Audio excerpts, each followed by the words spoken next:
السلام علیکم ورحمۃ اللہ وبرکاتہ۔ سورہ طٰہٰ کے اندر آپ غور کر کے دیکھیں گے تو اس کے اندر خاص طور سے موسیٰ علیہ الصلوۃ والسلام کے زندگی پر کافی روشنی ڈالی گئی ہے، اور سورہ طٰہٰ کے شروع میں بتا دیا گیا ما انزلنا علیک القرآن لتشقى، قرآن مجید جو ہے شقاوت یا نحوست لانے کے لیے نہیں بلکہ سعادت لانے کے لیے، جس کا لازمی تقاضا ہے کہ یہ قرآن مجید یعنی شقاوت نہیں لانے کا تقاضا یہ ہے کہ اس کا مطلب یہ ہے کہ تکلیف دہ لائف ڈالنے کے لیے شریعت نہیں آئی۔ شریعت اس لیے نہیں آئی کہ لوگوں کو تکلیف میں ڈالے، نحوست میں ڈالے، یعنی اس کا مقتضا، اس کا معنی ہے اقتضاء النص، اس کا معنی ہے کہ تکلیف میں ڈالنے کے لیے شریعت نہیں آئی۔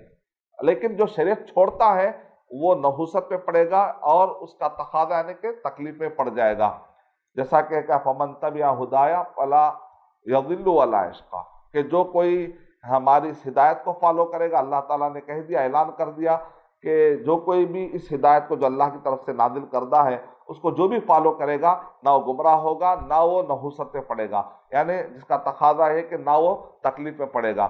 البتہ جو اعراض کرے گا ومن اعرض عن ذکری فإن له معیشۃ ضنکا ونحشرہ یوم القیامۃ اعمی، کہ جو کوئی ہمارے ذکر سے منہ موڑ لے تو اللہ سبحانہ تعالیٰ کہہ رہے ہیں کہ ہم اس کی زندگی کو اجر بنا دیں گے۔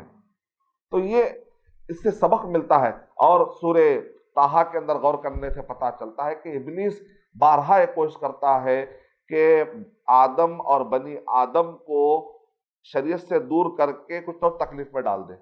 اب آدم علیہ الصلوۃ والسلام کا قصہ بھی بتا دیا گیا کہ کس طریقے سے جب وہ درخت کے قریب گئے تو کس طریقے سے ان کو اپنے ناموس کو بچانا پڑا، اور کس طریقے سے سطر کھل گئی تو پتوں سے چھپانا پڑا، کتنے تکلیفیں آئی۔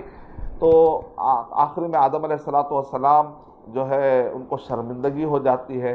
تو بہرحال یہ تکلیف میں جو آئے آدم علیہ الصلوۃ والسلام، یہ جو شرمندگی کا جو احساس ہوا، یہاں تک کہ ربنا ظلمنا انفسنا وان لم تغفر لنا وترحمنا لنکونن من الخاسرین کے بعد ان کی توبہ قبول ہوتی ہے۔ تو یہ ابلیس چاہتا ہے آدم اور بنی آدم کچھ نہ غلطیاں کرے اور اللہ سبحانہ و تعالی سے وہ دور ہو اور سعادت مندی سے محروم ہو اور کچھ نہ تکلیف میں پڑے، اور اس سے وہ مزہ لیتا ہے۔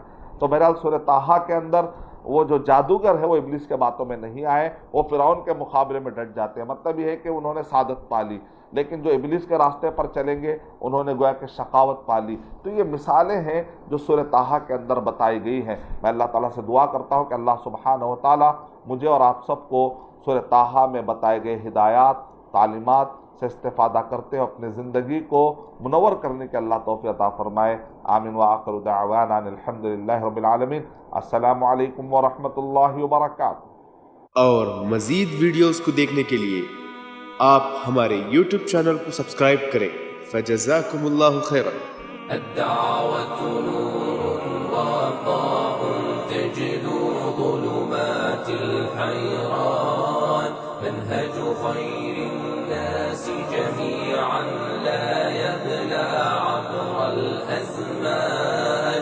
الدعوة نور وضاء تجلو ظلمات الحيران، منهج خير الناس جميعا لا يبلى عبر الأزمان. فالحكمة تكسو